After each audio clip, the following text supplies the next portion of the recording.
ठाण्यातील आझाद नगर परिसरातील मद्रास चाळ इथं घराचा स्लॅब कोसळून 12 वर्षीय जयकुमार जयस्वाल या बालकाचा मृत्यू झालाय। या दुर्घटनेनंतर उपमुख्यमंत्री तसंच ठाणे जिल्ह्याचे पालकमंत्री एकनाथ शिंदे यांच्या माध्यमातून मृत बालकाच्या कुटुंबाला 10 लाख रुपयांची आर्थिक मदत देण्यात आली। याचबरोबर वडिलांचं छत्र नसलेल्या आणि बीटेकचं शिक्षण घेणाऱ्या अनुराधा उदमले हिचं शैक्षणिक वर्ष वाया जाऊ नये यासाठी देखील उपमुख्यमंत्री एकनाथ शिंदे यांच्या माध्यमातून 10 लाख रुपयांची मदत जाहीर करण्यात आली। उर्वरित 7 लाख रुपयांचा खर्च एज्युकेशन लोनद्वारे उचलण्यात येणार आहे अशी माहिती देण्यात आली। या मदतीमुळे दोन्ही कुटुंबांना मोठा दिलासा मिळाल्याची भावना व्यक्त करण्यात आली। खरं तर 2 आठवड्यापूर्वी माझ्या प्रभागात एक इन्सिडेंट घडला होता की घरावरचं स्लॅब पडून दुसऱ्या घरावरती तो पडलं आणि त्याच्यामध्ये 12 वर्षाचा जयस्वाल म्हणून एक मुलगा होता, त्याचं जागीच निधन झालं। आणि ती जेव्हा गोष्ट साहेबांना कळली तर त्याचवेळी साहेबांनी आपण त्यांना मदत करायचं असं घोषित केलं होतं आणि आज खऱ्या अर्थाने 10 लाखाची मदत त्यांना आपण केलेली आहे। साहेबांचं म्हणणं एवढंच होतं की त्या मुलाचा जीव आपण परत आणू शकत नाही, पण ते कुटुंब फार गरीब आहे, कारण त्यांचे मिस्टर जे बहादूर जयस्वाल आहेत ते टिपटॉपमध्ये मिठाईच्या शॉपमध्ये कामाला आहेत आणि घरची परिस्थिती खूप बेताची आहे। मला असं वाटतं आई आणि दुसरा मुलगा हे देखील त्या इन्सिडेंट्समध्ये इंजर्ड झाले होते आणि खऱ्या अर्थाने महापालिकेचे आयुक्त सौरवराव यांनी मदत केली आणि त्यांचा हॉस्पिटलचा खर्च उचलला। तर खरं तर त्यांचं पण मी मनापासून आभार मानेल की त्यांनी पण संवेदनाशील म्हणून त्यांचं व्यक्तिमत्व आहे हे सिद्ध केलं।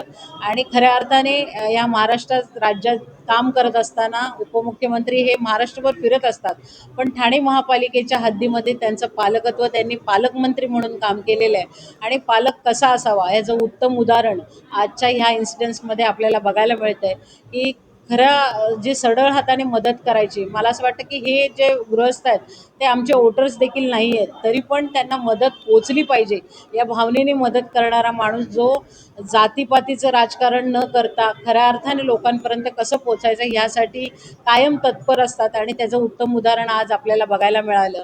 दुसरा इन्सिडेंट आपल्याकडे असा आहे की अनुराधा उदमले म्हणून जी मुलगी आहे जी बीटेक करते आणि DY पाटीलमध्ये तिचं ॲडमिशन झालेलं होतं आणि गेल्या 3 वर्ष ती त्या कॉलेजमध्ये आहे, पण त्यावेळी तिने 18 लाखाची तिची फीज होती आणि तिने 1 लाख फी भरली होती आणि गेल्या वर्षभरामध्ये तिच्या वडिलांचं निधन झाल्यानंतर पुढची 17 लाख फी पेंडिंग होती आणि त्याच्यामुळे त्यांच्याकडे खूप धर्मसंकट होतं की पुढचं शिक्षण कसं करायचं, कारण तिच्या वडिलांचं स्वप्न तिला पूर्ण करायचं होतं। आता तिने मला असं वाटतं की एज्युकेशन लोनसाठी अप्लाय केला आणि तिला 7 लाखाची एज्युकेशन लोन मिळतंय, पण पुढचे 10 लाखाचा जो डोंगर होता तो कोण भरणार ह्या संभ्रमात ते होते। आणि त्यांनी ज्यावेळी ती घटना येऊन माझ्या कानावर टाकली त्यावेळी मी साहेबांशी याच्यावरची चर्चा केली तर साहेब सरळ बोलले की जे काय असेल ते मी करेल, त्यांना फक्त सांगा ते 7 लाखाचं लोन आहे ते तुम्ही हे करा आणि पुढचे 10 लाखाची मदत आहे ती मी करेल आणि तिचं पुढचं शिक्षण आहे ते तिला पूर्ण करू दे, म्हणून त्यांनी ते आशीर्वाद दिलेले आहे। तर खऱ्या अर्थाने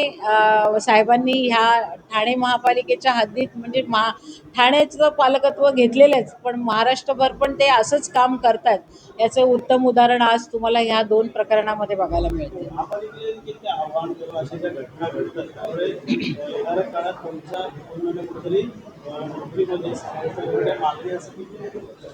मला असं वाटतं हे बघा, मतदार म्हणून ही मागणी आमची कायम असेल, पण ह्यांच्या केसमध्ये आपण असं बघतो की त्यांचं इकडचं काहीच डॉक्युमेंट नाही, सगळे UPचे आहेत आणि त्याच्यामुळे ते फक्त रहिवाशी आहेत इथले आणि त्यांचं स्वतःचं घर नसल्यामुळे आपण ती मागणी करू शकत नव्हतो किंवा महापालिकेकडनं ती मदत घेऊ शकत नव्हतो।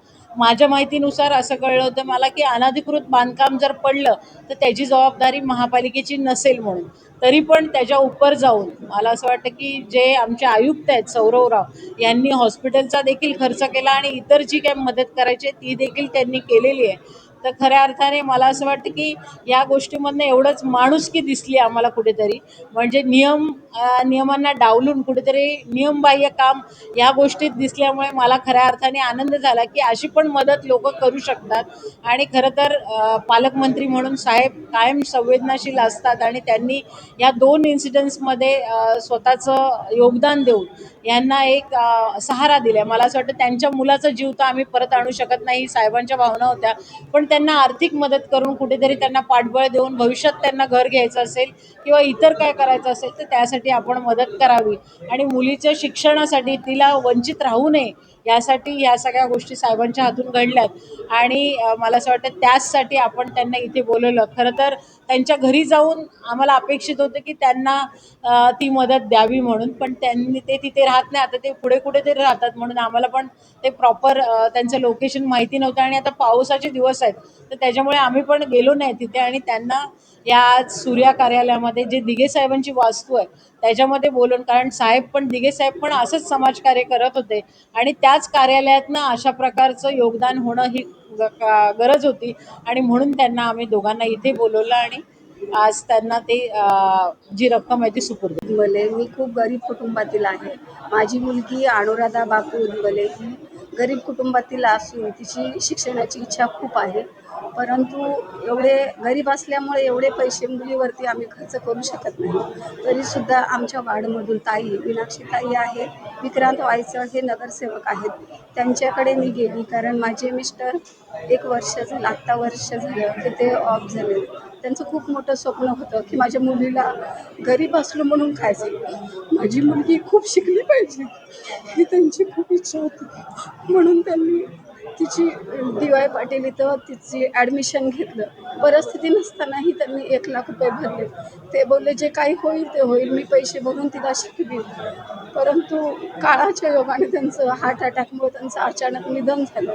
निधन झाल्यामुळं एवढा मोठा परिवार सांभाळणं माझ्याच्यानं खूप अवघड झालं होतं. कारण परिस्थितीशी झुंज देताना आपले साहेब म्हणजेच माझे लाडके भाऊ एकनाथजी शिंदे हे बोलण्याप्रमाणेच ते खरंच प्रत्यक्षामध्ये तसेच करतात.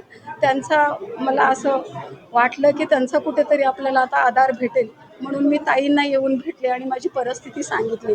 ताईंनी त्यांना सांगितलं तर ते खरंच लाडक्या भावाप्रमाणेच जशी मदत करतात तशीच ते मला बोलले, ताई तू काहीही काळजी करू नकोस, तुझ्या मुलीच्या शिक्षणाचा प्रश्न आहे ना, तो मी मदत करीन, मी तुला मी फी भरतो. 10,00,000 रुपयाची त्यांनी आम्हाला मदत केली आणि मुलीचं ज्या आयुष्याचं पुढचं जे पाऊल उचलण्यासाठी त्यांचा हा खूप मोठा आधार आहे माझ्यासाठी.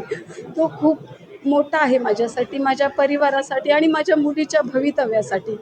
त्यांचा जो आधार मला भेटला आणि त्याच्यातून माझ्या मुलीचं जे शिक्षण होईल त्याच्या पाठीमागे त्यांचा खूप मला मोठा भाऊ म्हणण्यापेक्षा खरंच ते माझे भाऊच आहेत. त्यांनी खूप चांगल्या प्रकारे बहिणीचं म्हणजेच त्यांच्या भाचीच्या शिक्षणासाठी 10,00,000 रुपये मदत देऊन त्यांच्या आयुष्याची पूर्ण माझ्या मुलीच्या आयुष्याची पूर्ण त्यांनी हमी घेतल्यासारखं झालं आहे.